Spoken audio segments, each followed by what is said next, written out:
Welcome back to Golf Training Hacks and to part 4 of our series on strengthening your takeaway. So as we've said, if you don't start in a good position, it's really tough to end in a good position when you have movements that have high force and high velocity. And that's the golf swing. It's a high force, high velocity movement.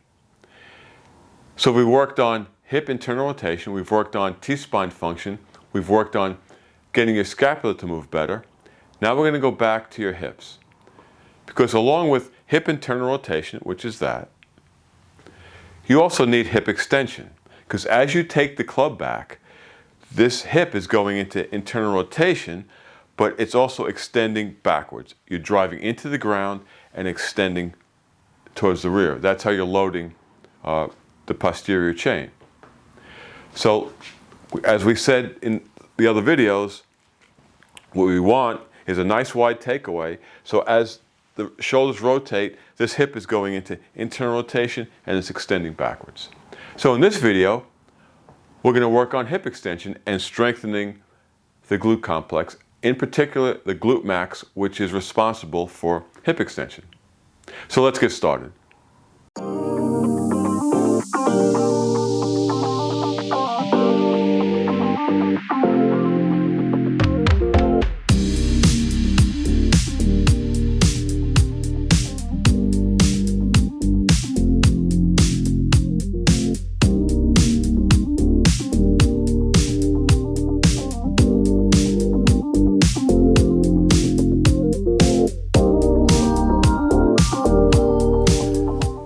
The deadlift is a great exercise for golfers.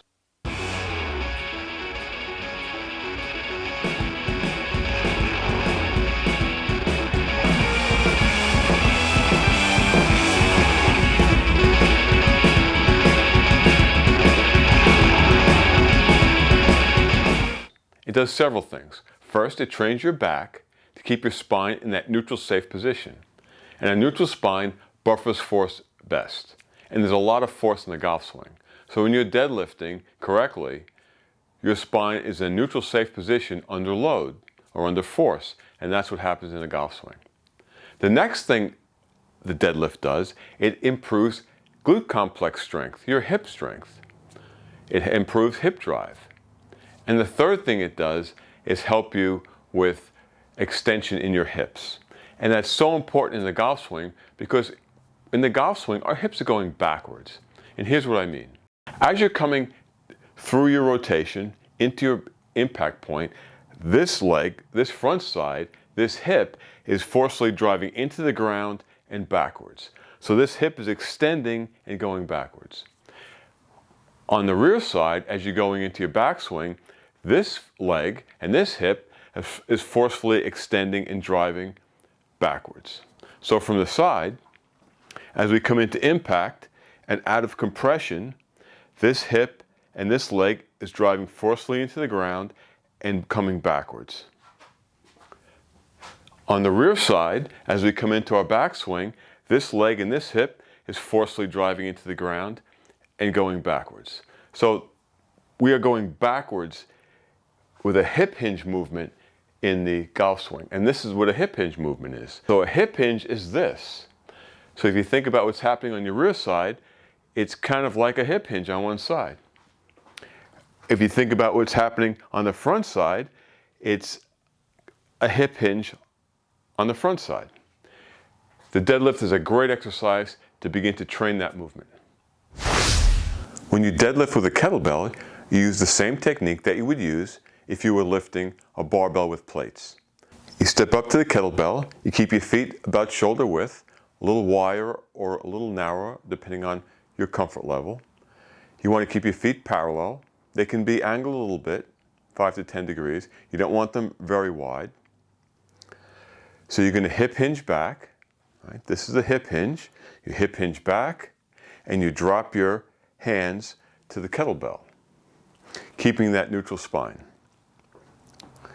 So we set the neutral spine, hip hinge back, drop our hips and hands to the kettlebell, and bring it in and lift, and back down. So what you're doing is, when you're lifting the kettlebell, you hip hinge back, you grab the kettlebell, and your hips go back and up. Your hips are going back and down. You don't want your knees shooting forward. So you don't go down like this. If you're down here, you don't shoot your knees forward. It's a movement back and up.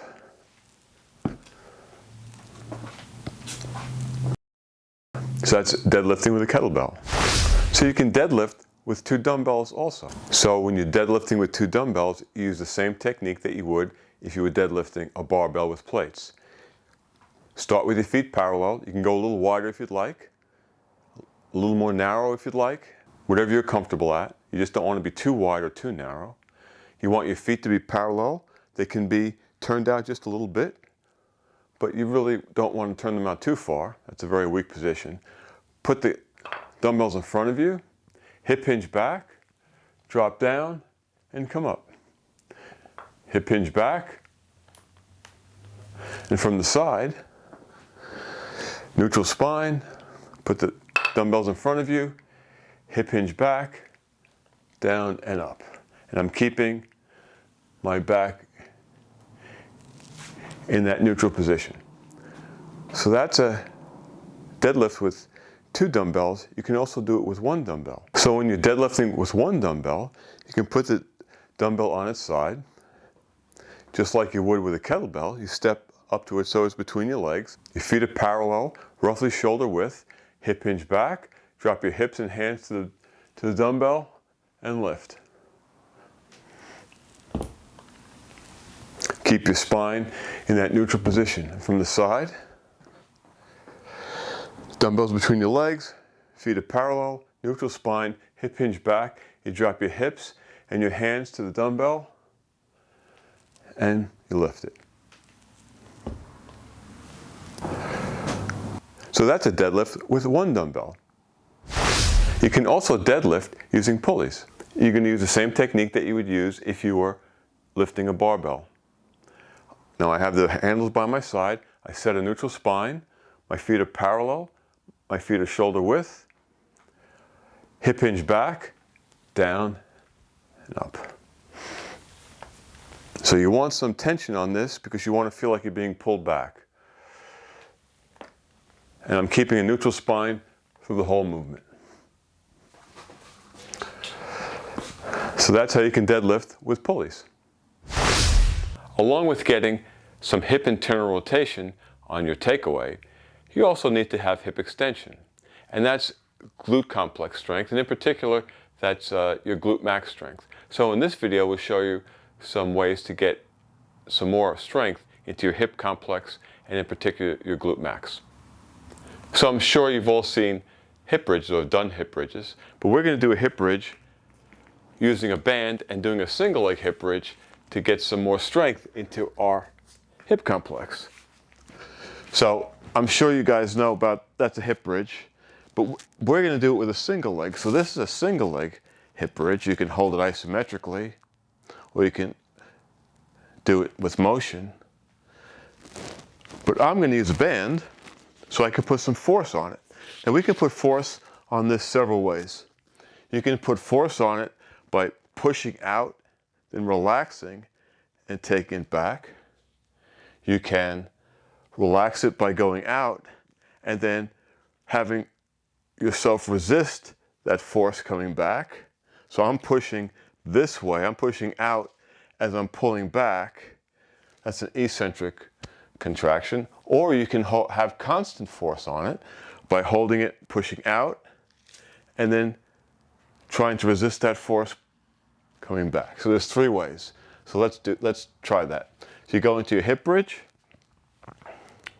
come up, I'm going to push out, release, and come back. Release, and come back. And you don't have to stay in the hip bridge. You can push, come back, release, come back up, push, release, and come back down. Okay, that's one way. The second way is the eccentric contraction, where we're going to release going out, and then I'm resisting coming back. Release going out, and resisting coming back. That's number 2. And again, you could put your hips down and up. And the third way is to keep constant pressure on it. And we call these transitionals because you're transitioning from a concentric to an eccentric contraction. So hip bridge up. And now I'm going to put constant force on this.